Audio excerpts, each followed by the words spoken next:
Assalamualaikum warahmatullahi wabarakatuh. Selamat pagi seluruh Margono dimanapun Anda berada. Jumpa lagi bersama saya Vicky Aditya dalam acara Podcast Mar, Podcast Kesehatan Margono. Pada pagi hari ini kita sudah ada tema menarik nih yang akan diperbincangkan, yaitu seputar salah satu alat di Rumah Sakit Margono yang memberikan harapan baru untuk proses penyembuhan stroke. Kali ini saya tidak sendiri, sudah hadir bersama saya Dr. Faisal Hanif, spesialis neurologi. Halo, selamat pagi dokter. Selamat pagi Mbak Vicky, selamat pagi sedulur Margono.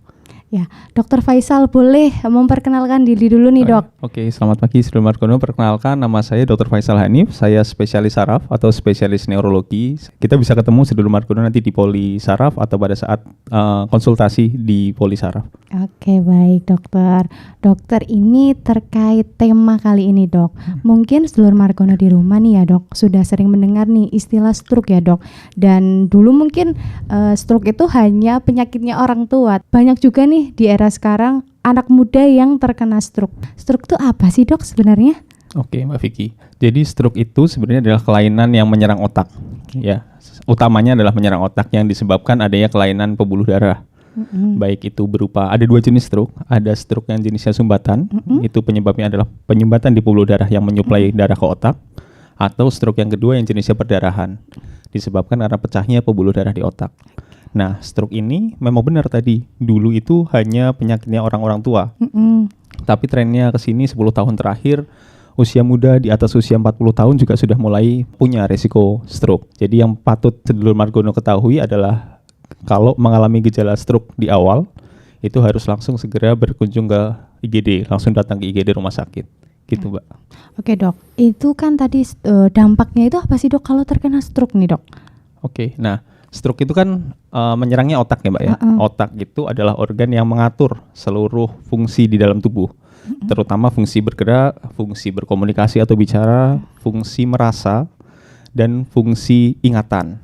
Nah, jadi kalau terganggu otaknya, salah satu fungsi itu akan terganggu juga.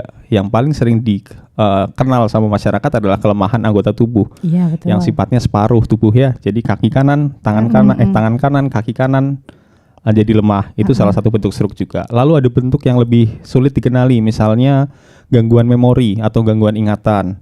Itu bisa tiba-tiba pagi ini masih bicara normal, masih mengingat dengan normal, tiba-tiba siang nanti nggak bisa bicara sama sekali, atau tidak bisa mengingat sama sekali, atau lupa kejadian yang lampau.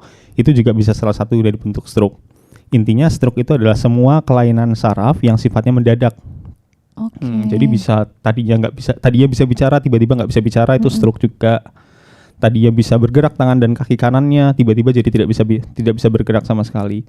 Atau tadinya rasanya normal, tiba-tiba kebas separuh tubuh nih, wajah kanan kebas, tangan kanan kebas, kaki kanan kebas, itu juga bisa salah satu bentuk stroke. Nah, nanti pasien yang kena stroke akan menimbulkan gejala sisa.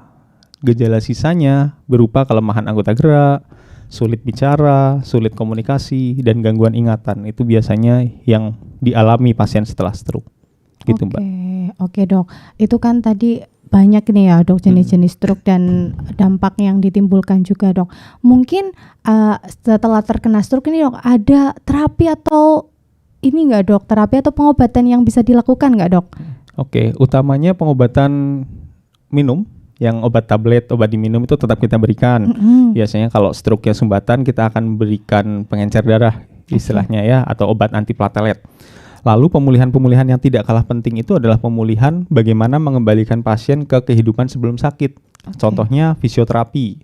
Nah, fisioterapi itu nanti oleh ahli fisioterapi, oleh dokter spesialis rehabilitasi medik nanti akan dilakukan pembiasaan lagi, misalnya latihan gerak atau latihan okupasi. Latihan okupasi itu misalnya tadinya kan kita bisa mengambil benda dengan tangan kanan. Nah, pada saat stroke kan tangan kanan jadi lemes nih Mbak, kan jadi nggak bisa ya. Nah, nanti pada terapi okupasi itu akan dilatih lagi bagaimana mengambil benda dan meletakkannya lagi. Itu kalau pasien stroke yang dengan gangguan bicara nanti akan dilakukan terapi bicara juga. Ya, terapi bicara itu ya gimana diajarin gimana mulai belajar bicara lagi. Nah, salah satu alat yang kita punya di Margono itu ada juga yang namanya transcranial magnetic stimulation yang nanti mungkin kita bahas selanjutnya. Apa tadi dok? Transcranial magnetic stimulation. Betul. Apa itu dok? Ya, itu adalah salah satu alat. Ya, alatnya itu bentuknya kayak lengan robot. Nah, kayak gini nih. Kayak lengan robot. ini. Kayak lengan seperti ini. Terus di ujungnya ada semacam alat yang nanti alatnya itu diletakkan di kepala pasien kalau pasiennya stroke. Nah, alat itu menggunakan efek medan magnet untuk menghasilkan impuls di saraf otaknya. Gitu, Mbak. Oh, berarti kayak mungkin itu cara, mungkin sedulur Margono di rumah nih belum familiar ya dok dengan istilah TMS ini. Mungkin TMS itu tuh berarti terapi buat saraf di kayak di strum atau gimana dok tuh? Yeah. Cara kerjanya dok? Nah, cara kerjanya itu pakai magnet, Mbak. Jadi dia pasien itu nggak kerasa kesetrum. Alatnya itu nanti ditempelkan di lokasi sesuai dengan kelainan sarafnya. Oke. Misalnya kalau stroke kan berarti kelainannya jelas di kepala ya, di otak. Nanti kita letakkan misalnya di kepala sisi kanan gitu. Nah, pas alatnya diletakkan lalu kita nyalakan, pasien itu hanya ngerasa seperti diketuk. Tuk gitu. Nah, tapi ketukan itu adalah ketukan magnet yang pada saat sampai di selaput otak paling luar, dia akan menimbulkan efek listrik di sana, di otak. Di otak. Ya, sehingga bisa membantu untuk memperbaiki sel-sel sarafnya. Oke. Kegunaan dari TMS sendiri itu yang paling signifikan tuh untuk apa sih dok? Ya, sebenarnya untuk TMS itu sekarang kan penelitiannya masih terus berjalan ya, Mbak. Oke. Nah, penelitian yang terbaru ini yang paling baik itu untuk dua. Yang pertama untuk kelemahan. Jadi yang tadinya tangan kanan, kaki kanannya tidak bisa bergerak, dengan TMS ditambah dengan fisioterapi mungkin bisa memperbaiki kekuatannya. Yang tadinya tidak bisa berdiri jadi bisa berdiri, yang tadinya tangannya tidak bisa mengangkat jadi bisa mengangkat. Itu yang pertama, yang paling banyak penelitiannya itu. Yang kedua adalah untuk gangguan bicara atau gangguan komunikasi atau yang bahasa medisnya adalah afasia. Okay. Nah, itu kan gangguan bicara di mana pasien yang setelah stroke itu jadi tidak bisa bicara. Nah, dengan stimulasi TMS dan ditambah dengan terapi bicara, beberapa pasien jadi mulai bisa paling tidak mengerti apa yang dibicarakan sambil berlatih bagaimana cara mengucapkan lagi. Berarti sedikit-sedikit ya dok ya? Iya, sedikit-sedikit Mbak. Teknisnya kalau pasien akan melakukan TMS itu gimana sih dok? Oh iya Mbak, jadi nanti setelah pasien itu konsultasi ke kami, ke dokter spesialis saraf, nanti akan diarahkan ke ruang TMS. Nah, di ruang TMS itu nanti yang pertama kita akan lakukan pengukuran. Jadi TMS itu kan melakukan stimulasi di beberapa bagian otak tertentu. Yang misalnya sesuai dengan tujuan dari TMS itu Mbak. Misalnya kita mau TMS untuk memperbaiki kekuatan tangan dan kakinya pasien. Nanti kita akan stimulasinya di lokasi korteks motorik namanya. Jadi lokasi otak yang di situ adalah pusat pengaturan gerak tubuh bagian kanan. Gitu. Nanti kalau misalnya pasien mau TMS tapi tujuannya adalah memperbaiki kesulitan bicaranya. Nah, nanti kita akan stimulasinya juga di tempat bagian otak yang mengatur fungsi bahasa atau fungsi bicara. Oh, berarti gitu. ada bagiannya sendiri-sendiri ya dok? Bagiannya beda-beda. Jadi nanti setiap pasien beda. Makanya pada setiap awal sesi TMS itu nanti kita akan lakukan pengukuran. Pasien akan dipakaikan semacam topi, lalu kita ukur bentang kepalanya. Dengan pengukuran itu nanti kita bisa tentukan titik di mana lokasi yang kita akan lakukan stimulasi.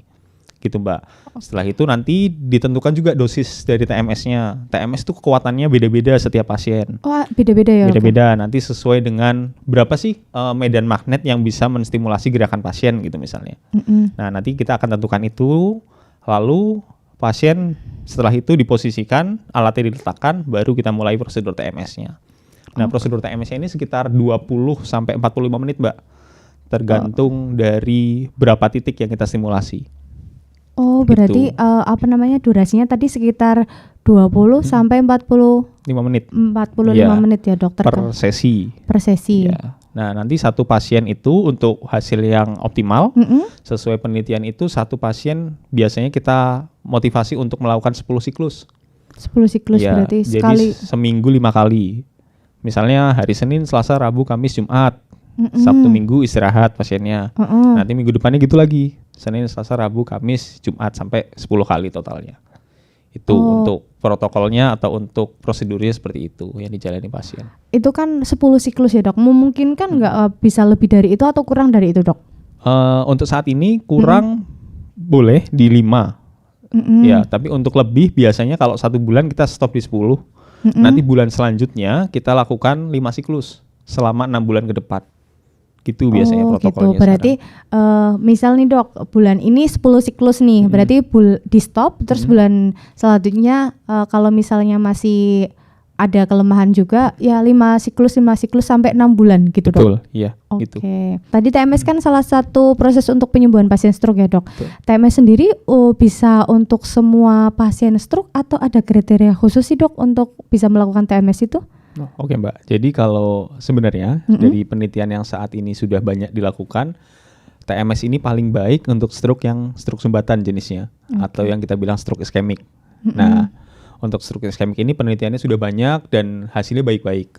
Tetapi untuk satu jenis stroke yang lain, yang stroke perdarahan, itu hasil penelitiannya menunjukkan walaupun aman, TMS tetap aman, tapi perbaikannya tidak terlalu signifikan. Untuk yang stroke-nya jenisnya perdarahan. Jadi yang selama ini kita kerjakan, yang banyak kita kerjakan adalah pasien-pasien yang stroke-nya jenisnya sumbatan.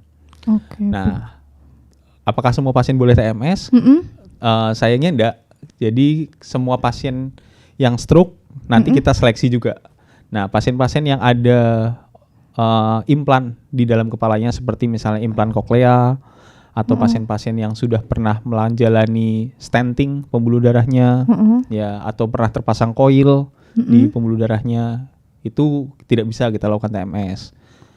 Terus pasien-pasien yang kejang tapi kejangnya belum terkontrol dengan obat, itu juga kita nggak bisa lakukan TMS. Gitu-gitu Mbak. Berarti walaupun misal dok pasien tersebut mengalami stroke sumbatan, nggak semua stroke sumbatan bisa menjalani proses TMS itu ya dok? Betul, makanya harus dikonsultasikan lagi.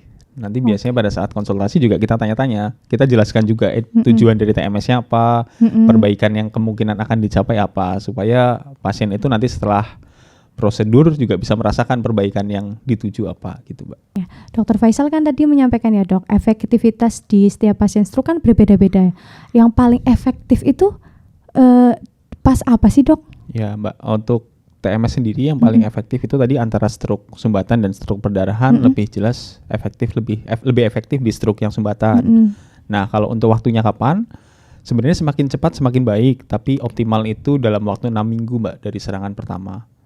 Jadi setelah serangan dalam kurun waktu 6 minggu kalau dilakukan TMS itu nanti hasilnya bisa lebih baik. Tapi beberapa pasien kita juga coba masih di dalam kurun waktu 3 bulan setelah serangan juga bisa membaik, tapi kalau sudah di atas itu sepertinya perbaikannya nanti jadi kurang signifikan. Oke, berarti 6 minggu setelah terkena gejala stroke itu ya dok? Betul. TMS itu dilakukan di poli ya dok? Betul, itu pelayanan poli Mbak, nggak perlu rawat inap. Nggak perlu rawat inap ya dok? Oke, kalau misalnya ini dok, terkait pembiayaan, maksudnya kadang kan mungkin sedulur Margono juga di rumah ini ya, bertanya-tanya, TMS itu bisa pakai BPJS nggak sih dok gitu? Bisa nggak sih dok pakai BPJS atau mungkin pakai umum? Ya sayangnya itu Mbak. Jadi TMS ini meskipun penelitiannya menunjukkan hasil yang cukup baik ya, sampai saat ini setahu saya BPJS belum cover. Nah untuk asuransi yang lain ada beberapa asuransi yang sudah mengcover. Mungkin nanti sedulur Margono bisa tanyakan ke penjamin asuransi masing-masing apakah mengcover tindakan yang TMS ini. Terus untuk yang kita lakukan selama ini banyak pasien menggunakan jaminannya umum akhirnya, biaya pribadi. Dokter Faisal tadi kan menyebutkan ya dok, kalau misalnya sedulur Margono atau masyarakat di sana awal mengalami gejala stroke bisa langsung ke rumah sakit ya dok. Nah untuk TMS sendiri nih dok, bisa dilakukan di semua rumah sakit atau enggak sih dok? Nah itu Mbak yang salah satu keunggulan dari Margono juga ya Mbak ya. Jadi TMS ini kita alat sudah punya lama dan sudah beroperasional cukup lama. Nah setahu saya kalau alat TMS itu di sekitar Margono yang punya hanya rumah sakit di Jogja dan di Semarang. Jadi untuk di Jawa Tengah bagian selatan itu hanya kita yang punya. Nah sedulur Margono jangan ragu untuk ke rumah sakit Margono jika membutuhkan TMS. Nih dokter, kalau tadi kan TMS ya dok, estimasi biaya yang diperlukan sekali kunjungan berapa ya dok? Ya Mbak, untuk sekali kunjungan tarif yang berlaku saat ini sekitar 500.000 per kali kunjungan. Nah, satu pasien itu kan nanti kita rekomendasikan, nanti kita beri rekomendasi untuk melakukannya 5 atau 10 kali gitu Mbak. Jadi estimasinya per 500.000 per kali tindakan. Oke, berarti sekali kunjungan itu sekitar 500.000 ya. Oke, Dokter Faisal nih, harapan Dokter Faisal nih terkait TMS untuk penyembuhan stroke nih apa, Dok? Beberapa penelitian yang sudah dilakukan itu menunjukkan perbaikan yang cukup signifikan pada pasien stroke yang mengalami gangguan gerak, yaitu kelemahan separuh tubuh dan gangguan bicara. Nah, setelah dilakukan TMS, perbaikannya cukup signifikan. Jadi harapan saya mungkin TMS ini supaya bisa dimanfaatkan lebih banyak ya Mbak ya sama pasien-pasien sehingga mengurangi angka kecacatan dari pasien-pasien stroke. Kalau misalnya pasien itu sudah bisa mobilisasi sendiri, artinya sudah bisa jalan sendiri atau sudah bisa mengerti komunikasi dari keluarganya, itu akan sangat membantu baik itu untuk pasien maupun untuk keluarga. Dok, mungkin ada yang mau disampaikan nih Dok, biar seluruh Margono di rumah nih semakin yakin apabila terkena stroke bisa langsung berkunjung ke Rumah Sakit Margono. Di Margono itu kita pelayanannya cukup lengkap ya Mbak ya, terutama untuk pasien stroke. Dari awal kita punya program yang namanya PETRUK atau penanganan stroke. Itu kita berikan pada pasien-pasien yang mengalami stroke yang datang ke rumah sakit kurang dari 4 jam. Nah, nanti kita lakukan CT scan secepat mungkin, lalu nanti jika CT scan-nya menunjukkan adanya sumbatan, kita bisa berikan obat yang diberikan untuk memecah sumbatan itu. Selain itu kita juga punya dokter spesialis saraf subspesialis neurointervensi yang bisa melakukan tindakan DSA untuk diagnosis maupun untuk mengetahui penyebab dari stroke-nya. Selain itu kita juga punya konsultan untuk memori, gangguan memori yang biasa dialami oleh pasien-pasien setelah stroke. Nah, di masa setelah stroke-nya pada saat fase pemulihan kita juga punya alat itu TMS yang sangat bisa membantu untuk pemulihan pasien stroke. Selain itu kita juga ada dokter rehabilitasi medik yang membantu di proses fisioterapi dan terapi okupasinya. Jadi seperti sudah one stop service gitu ya Mbak ya. Paket lengkap ya. Dari diagnosis di awal sampai pemulihan, di masa pemulihannya kita semua bisa lakukan di Margono. Nah, luar biasa sekali ya Dok, Rumah Sakit Margono. Nih Dokter Faisal nih, barangkali sedulur Margono nih ingin berkunjung ke Rumah Sakit Margono dan ketemu Dokter Faisal nih. Polinya di hari apa aja nih Dok? Ya Mbak, saya di poli VIP di hari Senin dan hari Sabtu, sementara itu di poli reguler di hari Selasa dan hari Jumat. Oke, silakan seluruh Margono yang mau bertemu Dokter Faisal di poli regulernya hari Senin, Selasa dan Jumat, dan di poli VIP-nya di hari Senin dan Sabtu. Ya. Dokter Faisal nih sudah banyak nih ya yang kita perbincangkan. Mungkin ada yang bisa disimpulkan nih Dok? Untuk sedulur Margono, jika membutuhkan pelayanan TMS, kita di Rumah Sakit Margono ini sudah bisa melayani. Nah, TMS ini salah satu terapi rehabilitasi, terapi pemulihan yang sudah terbukti secara penelitian sudah cukup baik, terutama untuk stroke yang jenisnya sumbatan. Dia bisa memperbaiki fungsi gerak dan fungsi kemampuan bicara. Jadi untuk sedulur Margono yang mungkin membutuhkan pelayanan TMS, nanti bisa berkunjung ke poli VIP Rumah Sakit Margono. Di setiap hari silahkan berkunjung, nanti bisa konsultasi dulu dengan dokter spesialis saraf yang bertugas pada hari itu. Dan jika memang nanti membutuhkan untuk pelayanan TMS, nanti kita bisa berikan pelayanan setiap hari. Tidak hanya di hari-hari tertentu, tapi setiap hari dari hari Senin sampai hari Jumat. Seperti itu. Oke Dokter Faisal, terima kasih untuk waktu dan penjelasannya ya Dok. Sama-sama, terima kasih Mbak Vicky, terima kasih sedulur Margono. Oke, baik. Sedulur Margono, saya Vicky Adidia bersama Dokter Faisal Hanif, pamit undur diri. Wassalamualaikum warahmatullahi wabarakatuh.